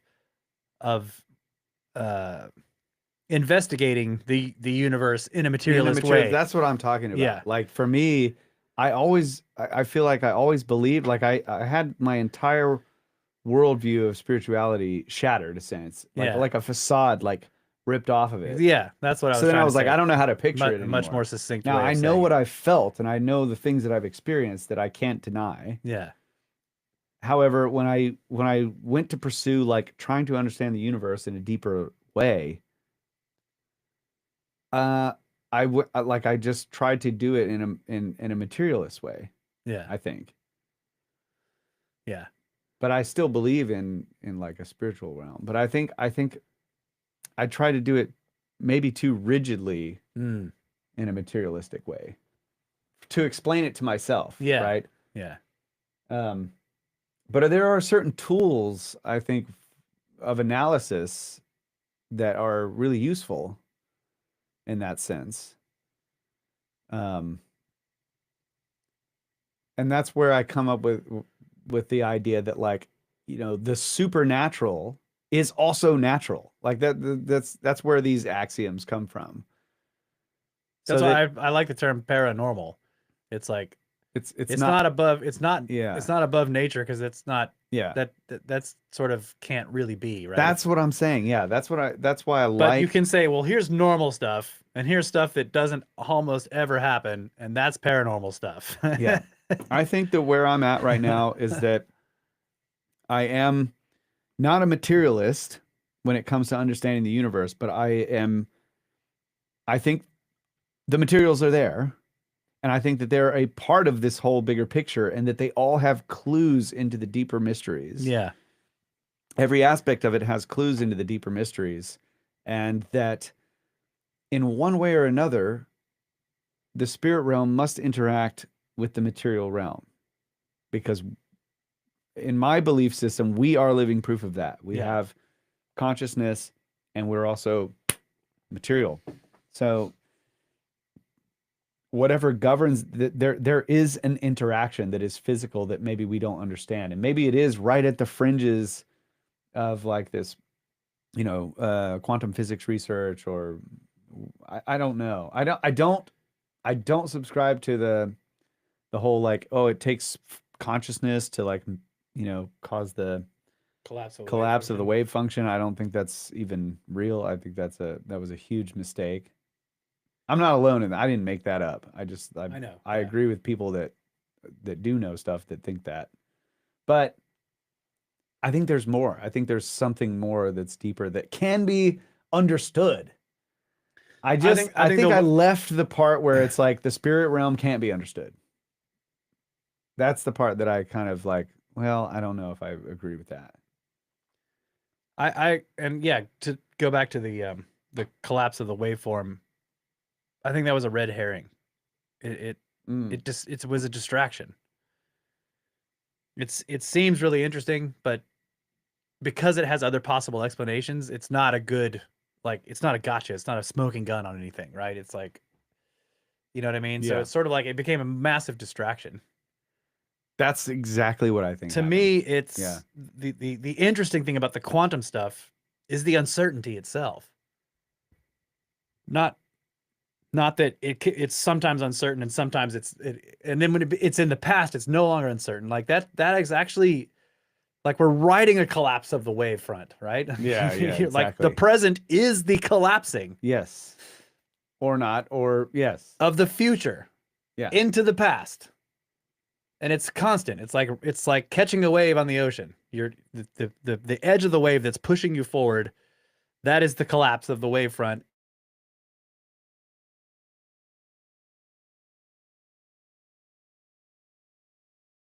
calculations, the computations have been done by the universe itself. I love this concept. I think that's really great. Right? Yeah. The universe is like It is the literal present is when these things are happening or not, yeah. and the past is It's just done. is just the record of like did it happen or not. Right, yeah. Which That's is so why good. which is why I, for years we used to I'm like you can't like post predict the past. I know. Yeah, you've been You're complaining running about that forever. your damn like, probability on something that already happened. I'm sorry. The chances of it happening is 100% because it did. That's good. I could talk about this a long time, but we have more questions. Let's I don't want to miss anything here. Scroll up. I think we have one from New Phase. Oh, hey, New Phase, how are you doing? Hope you're doing well. $27. What are your favorite synchronicities? Have you had any in a while? We had a couple the other day, and I'm trying to remember what they were. I was actually explaining that.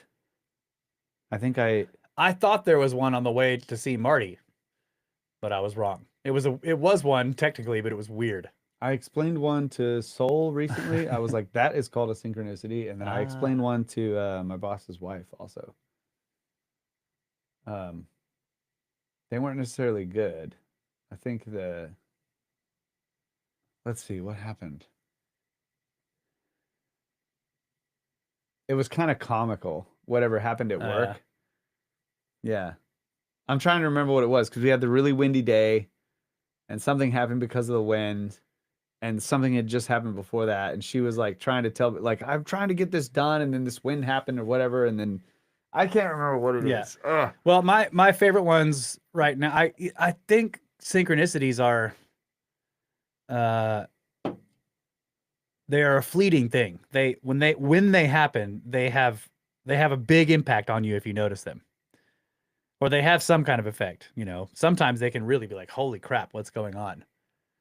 But I feel like that fades. And then it's also difficult to describe usually. But right now, my favorite ones have to do with my wife. And so I'm not going to describe them because there's too much doxing information involved. But she's from the other side of the world. And there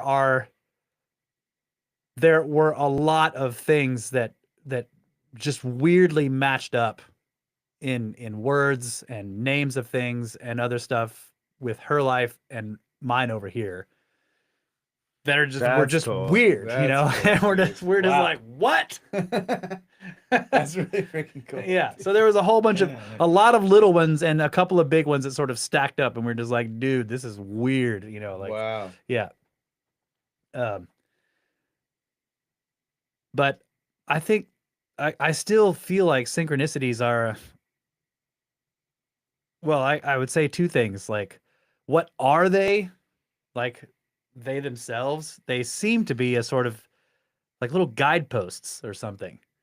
I feel like they're little, they're little signals. They're little flags that sort of pop up in life, like bling, and it's sort of it's trying to convey information to you. Kyle and I've described them before as like when they're happening, you're like, it's telling you you're on the path. This is the way you're supposed to go. Keep going this direction. But sometimes I think it's also telling you like this is some sheer shit's gonna go down if you keep going this direction. They might be warnings as well, depending on the nature of them. Yeah, I agree. But that makes me feel like they are. I mean, I don't just feel this. I believe this, that they are signals from the other realm. That something is using, like there's an information realm. Yeah. Or like a timeless realm that's just like dealing with all this information. And it's just like, I can make these two bits of information align in a way that is startling. Yes. To a certain observer. You can't make any changes. Yeah. But you can down way down below the quantum level or whatever, you cause some ripples to happen and it causes this sort of mirroring effect when it gets up to the macro realm. I don't know how it works, but I'm just imagining how does the spirit realm even interact with the material? I imagine it happens way down there at the uncertainty part. This is where they can do stuff because it isn't fixed. How do we? Every time we go there, I just think like, how do we exist? We are a constant You living should ask some hard questions. representative of the interaction between the non-physical and the physical. And it's like it's so high res. Like I can absorb like all this information around me of physical particles or light or whatever, waves and sound and all this crap. Yeah. And it becomes part of my non-physical being instantaneously, and then it can be processed and then brought back, and I can respond. Like there's an exercise of like, all right, you're sitting here and it's like, grab your coffee cup. Well, I cannot do that exercise because I have a beer. So grab your beer. What starts your hand moving? Yeah, some kind of intention, right? Like and like if you think about it and you really focus on that one weird thing, it's just like, what is it that starts my yeah, I'm sorry about the hole in the floor. I gotta fix the hole in the floor over there. I just fell in the hole.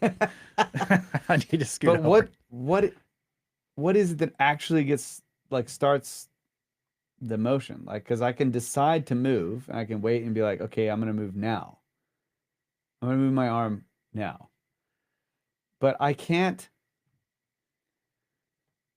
It's if you really sit, and I did this, you sit and you try to really focus on that moment that like the arm moves and like narrow down on that. It's really infinitely small. It's indefinable. Yeah.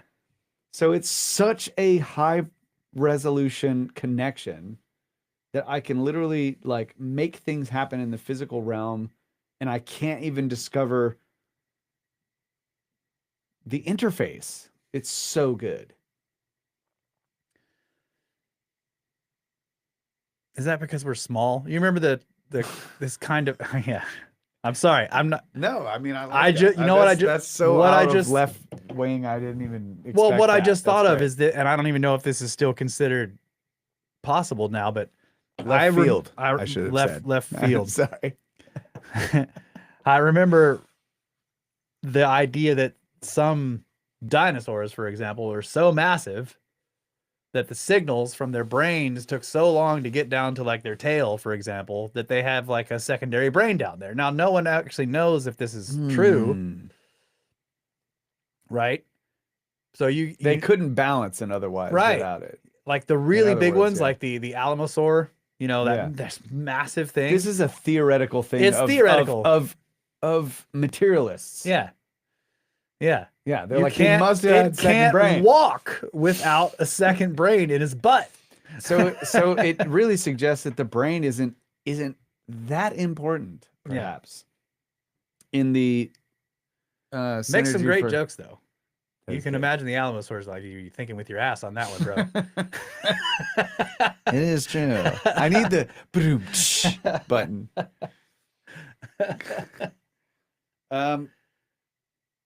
Yeah, I don't know. I don't know. But it just made me think of this, like you're talking about this high resolution.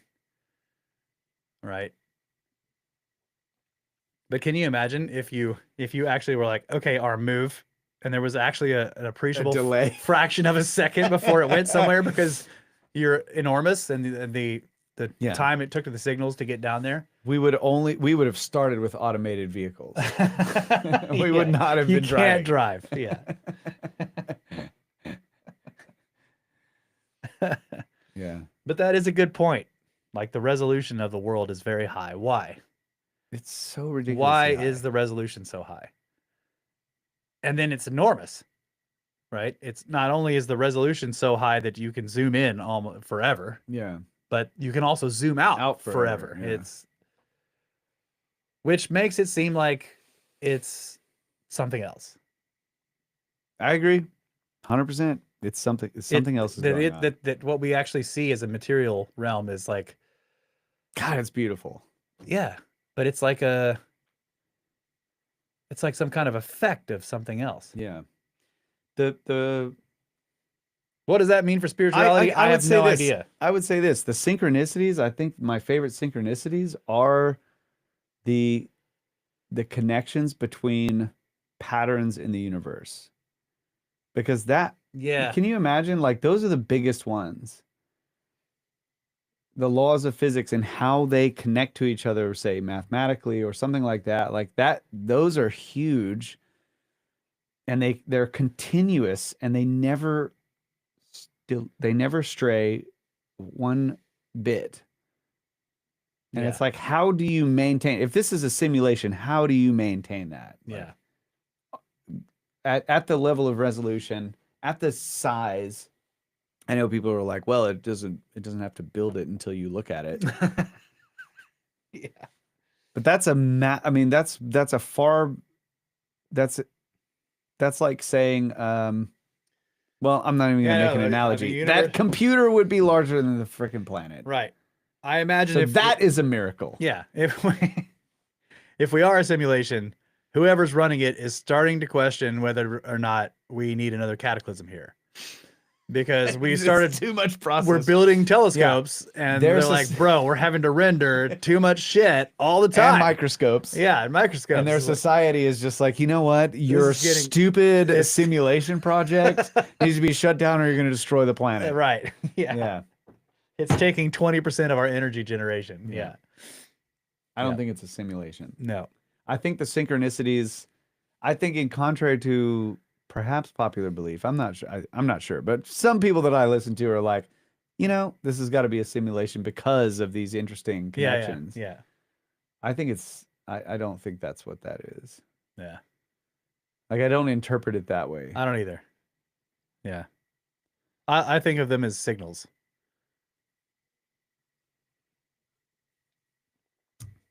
Well, we beat that one to death. Jonathan Frost.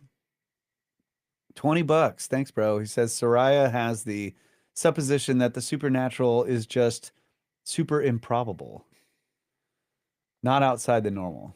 I think that's a reasonable view. Yeah, I like that too. Yeah, that's what I meant when I was saying paranormal. I feel like is a sort of a better word. It's, you know, because paranormal just means like outside the norm, right? Yeah.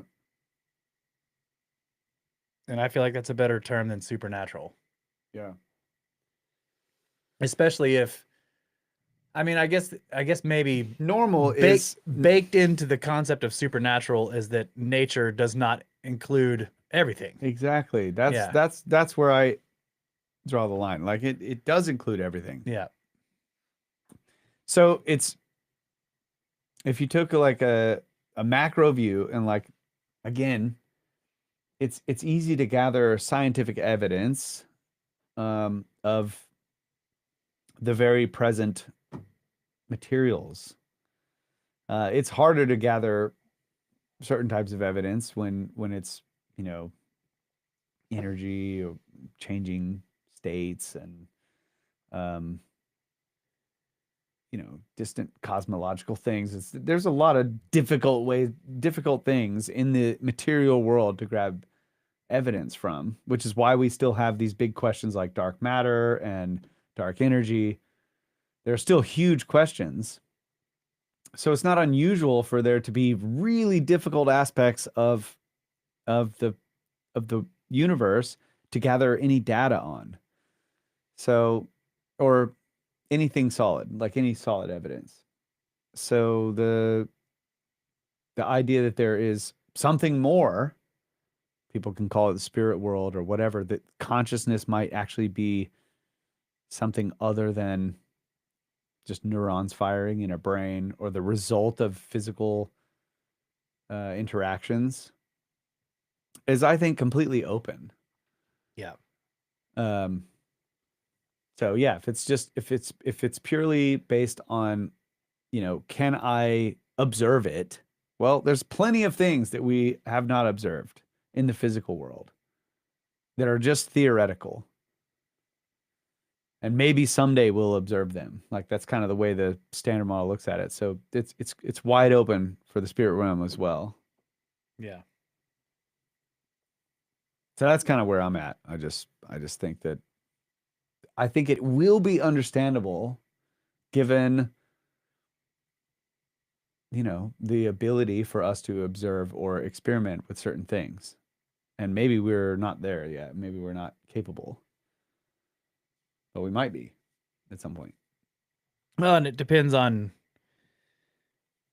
I mean, you can go a whole bunch of different ways from that. Like, maybe the spirit realm doesn't want it to be understandable from here.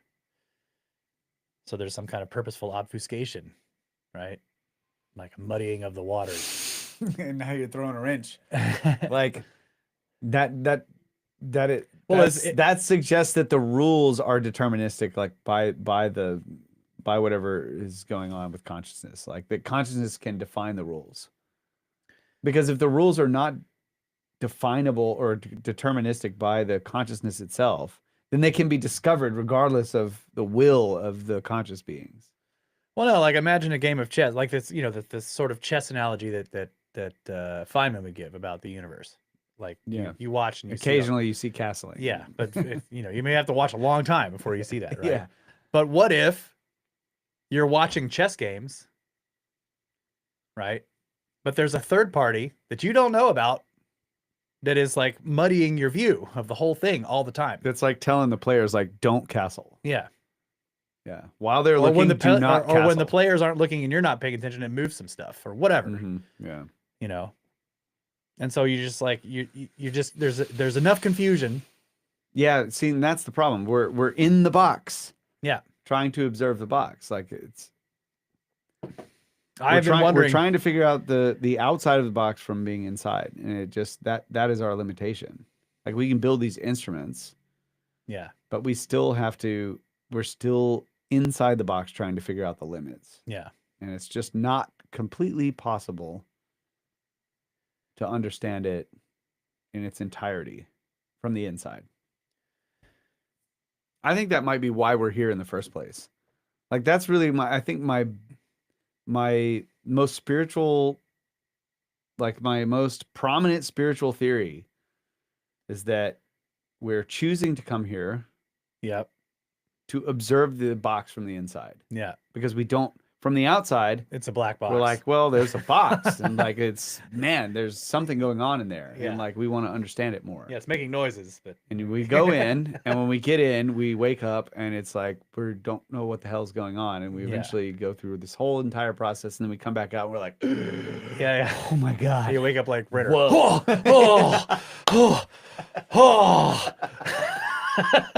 And people are like, what? You're like, huh, it was weird. You don't really remember? Man. Oh, you just nailed you, Brenner. Yeah. That's my favorite. Yeah, he does wake up like that. Or he used to. Just wake up terrified every time. Yeah, that's kind of what I think is most probable. And then, you know, certain crazy people decide like, I'm going back. Yeah. Probably most of the time. Yeah, I got to try that again. Certain things are like, certain, you know, consciousnesses are like, that's all I needed. Yeah. That was my enlightenment. Yeah. I'm done. Yeah. And then other people are like, let's go back. Yeah. Going in. My gosh. It's crazy. I agree with that stuff too. And I don't know, like the stuff Marty's been telling us, you know, I feel like there's like a long-term plan of like fuckery, you know, and there's got to be both sides. Yeah. Yeah. And then, you know, that brings up the question is like, is there a hierarchy and all this kind of stuff? Like, does something want to destroy the physical realm or just rule it? Yeah. Like, is there something that is like really like, what is so I just can't get past this like biblical thing that we grew up with, which is that God is jealous of the human soul.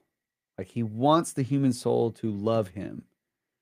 And Satan is like, also wants the human soul. Yeah. Right? Because he hates God. He's like, yeah, take the souls away. Yeah, because that'll hurt him the most. Because that'll hurt him the most. Yeah. Like they have this rivalry. But then like when the human soul turns against God, that's what hurt. Like God, he doesn't care about Satan. Yeah. He's like, yeah, you're an idiot. Yeah, whatever. You're a douchebag. Yes, get out of here.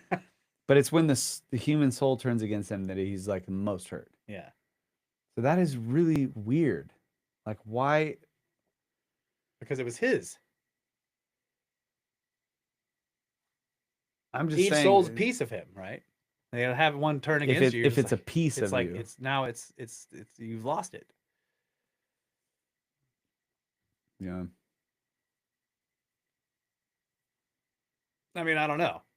I'm not saying something I believe here. I just Me this either. Is all stuff. It's like I'm talking about this in the terms of the possibility that there is like a good side and a bad side. yeah. To like whatever is going on in the spirit realm, dealing with because like why do the things coming here to gain insight? Like there's a reason to come here to gain insight. Yeah. There's something to gain about the universe or whatever. And then there's this other one that's like, yeah, okay, let's screw up the knowledge. Yeah. Let's muddy it up so that when It's- you come out, you didn't learn what you were supposed to learn. Like you just Yeah. It's like some That's what kind I'm of saying. it's like some kind of I don't know, like a trial by fire. You know? It's if you see the nature is metal, right? What? I'm sorry. What am I missing? New phase. Ah. Yeah. Oh yeah. Okay. So yes, I would sign up for this planet again if there was a fun challenge like avoid apocalypse and ruin the fun of the baddies. Yeah. Yeah.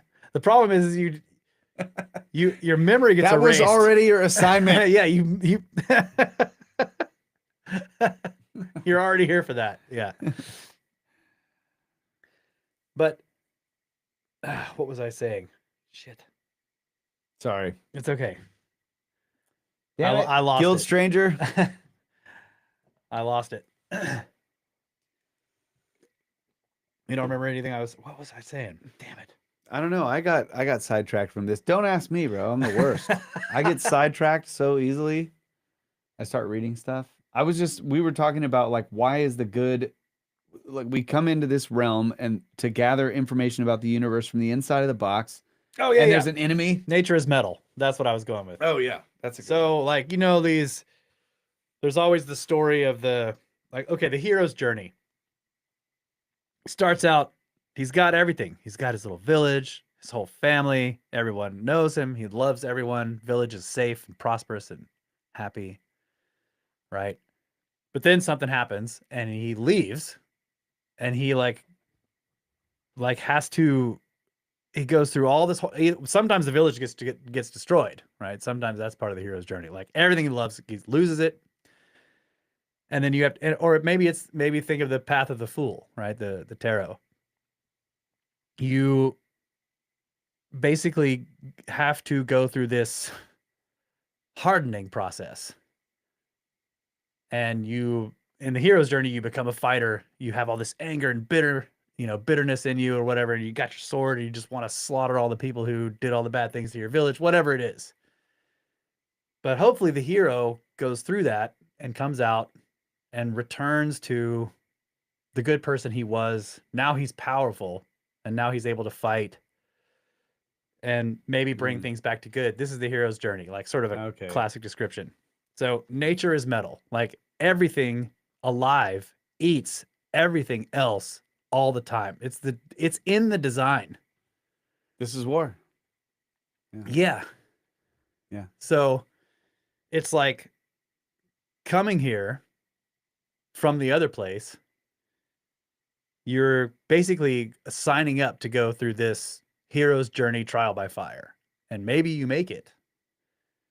And maybe you don't. Maybe it destroys you because the first thing you do when you come here is you start suffering, you start eating other things, right? Wow. And yeah, everything figure these- around you is decaying and growing, and the only things that are growing because they're consuming something other else. stuff, and it's just Yeah. like the whole thing is built on this cycle of life and death. And you're seeing you. So God. how do you start from nothing? Like there's no civilization, there's nothing, whatever, and you just throw like life into this and give it some consciousness and say, become something great. Become something more than what you are now. And the only way to do that in this system is to build things that last longer than you do. And the only way to build things that last longer than you do is to cooperate. And which means you have to get past the whole like nature is metal shit. You have to, so this is one of the things that humans were really good at, more so than all the other animals, was cooperating with each other, right? Hunting in like wolves hunt. One of the reasons they're so dangerous, they hunt in packs, right? Like big cats are dangerous, but they're Snakes. yeah, snakes. They hunt in packs.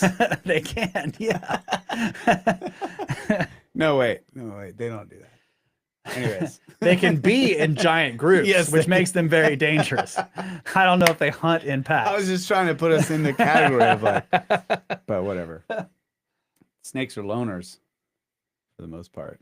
Yeah. Yeah. When they're babies, that's just the way the eggs are laid. Yeah. They're loners. So I'm just saying, it's like one way to look at our entire civilization is the long-lasting attempts of millions, billions of these spirit beings that are here trying to do something greater than themselves for long enough so that you can create something, so that you can figure out what is going on here. You can't even like imagine this concept we have of like there's this black box and the spirits are like, let's figure out what's in there. The first ones that showed up were fucked. There's nothing. You all you can do is scavenge. Right? So there's this. Well, that's the thing, is that if evolution is true, even in its not even considering like higher life forms, but think about the evolution of the universe. Yeah. From this one big bang thing to, the coalescence of stars and planets, eventually planets that give you a habitation for what we know as life. But of course, what we know as life may not be, it may not be habitable for things that we know as life for a long period of time. Eventually you would have something. So there would have to be like these sub life forms that like the intelligence was coming in and being somehow like being the magnetic field around a freaking star for a while or something, and just being like, okay, I can't do anything. I could barely like do anything. Yeah. I was just like blacked out for whatever. And eventually, like, this is kind of the way I imagine it gets more and more complex. And it's like, okay, now like because the consciousness is pushing like to observe, to understand from the inside. Yeah. Some of them might be maybe stars. that might be the driving. Yeah, exactly. Yeah. But if you show want to. Well, Wantu lived in a star. But imagine true, yeah. imagine if you neutrinos. are a star and you're a consciousness in a star. Maybe you have vast intelligence. Right? Yeah. But you live like 20 billion years and you can't see anything because That's what I mean. everything is dark compared to you. Yeah, that's true. You're Right? just, I mean, you it's like are having your, you are the brightness, and like everything, you're gonna be like, wow, it's like having your fucking freaking cold everywhere. It's having your bright lights on in the living room and no lights on outside, and you like look out the window, you're like, yeah, no idea. You would only get information that was either your own emanations bouncing off of other things and coming Not back very at many you. things make it into a star. Right. Yeah. Right. So You're like, other than the big slow things that are pulled in by gravity. So those spirits come back and they're like, well, it was You cold ate me, bro. and dark for a long time, and I was hot. Man, this is I love this whole idea. Like this, I could think about this or talk about this for Yeah. ages. It's a because classic Snake Bros conversation. I love the idea of the intention to come here to observe what's in the box. Yeah. Especially if And you that can't. and that it's that intention that made it get more complex Yeah. in ways where it was like you've asked this question before. It's like, how did the eye freaking develop? And I Yeah, yeah. know, don't send us emails about the evolution of how the eye developed. We know that story. Yeah. It's like there's possibly a different story. Yeah. And what is that? That there's actually a drive behind it. That Yeah. there's an intention behind the direction that evolution for life goes. Because the spirits, whatever it is like, I want something smarter Yeah. with things that I need thumbs, right? One's on the other side. The other side.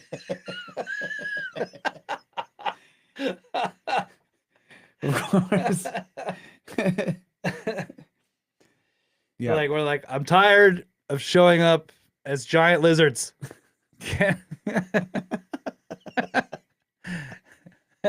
Can one of you guys that's a big ice ball break apart? See, that might be how cultures are formed, because the people going back are saying, we need more of this, we need more of that. Like the information coming back Oh yeah. is suggesting a direction, Yeah. and that's what starts like a culture. And perhaps a culture grows and becomes like amazing in the eventually, oh man, I've never thought about it in this respect before, but civilizational collapse that might be cultural based as opposed to like a cataclysm or something like that. I wonder if it, like you see these warnings, like do not become complacent. Oh yeah. And if a civilization becomes complacent and stops giving a shit about anything, and it's just like, whatever, we're lavish, we're rich, we're whatever, Yeah. we don't care, then when they die, they go back without any real learning, and they're just like, well, I just want to go back and like have more of that. Yeah. Like they don't have anything that's like, here's how we can make the connection better. I don't know. I wonder if that's an aspect. There has to be some, I mean, this whole idea suggests Well, and that synchronicities. consciousness is causing the universe to change. Therefore, it would also cause cultures to change and to adapt Yeah. or fail or be overtaken by a different culture. Yeah. And synchronicities, like, drive people. If you can make startling things take place, all it has to do is that's what I'm saying. That the whole butterfly effect thing is serious here. I see All what you you're have to getting do at, is yeah. shift somebody a tiny bit and it just completely changes. Yeah, these things that you say, like they have this one UFO encounter and it completely changes them for the rest of their life. Yeah. Yeah. Yeah. It doesn't have to be a big That's sign. why that's why the encounter can be both like appear to be physical and then also have like aspects of their grandfather or their, something that's not physical, that has to be beyond the physical. Yeah. And that's why I think that the concept of ancestor worship is like the wrong way to say it. It's like reverence for the ancestors, right? The Japanese have this. They have little shrines in their houses, and you light some incense and it's a shrine for your ancestors. And this is like common throughout many. It's really great. We don't cultures. do that in the US. We don't have it. It's We not should. really a Western thing. Yeah. But this reverence for the ancestor, some of the places we go to in Turkey, they talk about how they bury their dead directly below the floor. Yes. Well, they Yeah, would the inter the past- bones, right? Yeah. The body would be outside in state somewhere, and then eventually they would bring the bones in and they would inter them below the floor of their house because they want to live with their ancestors. They're here with us. Yeah. And I think that, you know, I mean, that could just be, it could just be a materialist way to look at it is like, well, blah, blah, blah, you know, whatever. You bring the bones in, you believe the spirits of your ancestors are guiding you, whatever. But maybe, like all these things, It would be interesting. there's some truth to this. I think I can see like some pretty blatant. I mean, just think about how, like, I'll just throw this out there for the internet. You might behave differently if your ancestors' bones were right beneath your floor. Yeah. That's true. What would you do on that floor? Yeah. You might behave differently. I Yeah. think you would. I think I would. Yeah. You know, and Yeah, you if would. It's You're like like one in of the those. presence of some. Yes. It's that's like a right. flag that like makes you remember. Like, wait a minute. Yeah. Like, let's not fight or Yeah. whatever. Like, you know what I'm saying? Yeah. Like, Grandma wouldn't like this. I can see how that could have a huge effect. Yeah. That's really cool. Damn. All right. So but at the same time, if you die first, do it. Do it. all right. Take the bones, put them below the floor. You can be like, At least get a couple. yeah, Russ wouldn't like this. They might not give me. They might not give me all of them. Yeah. Then you'll have like some kind of weird, this is like the finger bone. Like, this is the relic of Russ. In a little glass box. Yeah. Well, dang, we got through 3 emails. I know.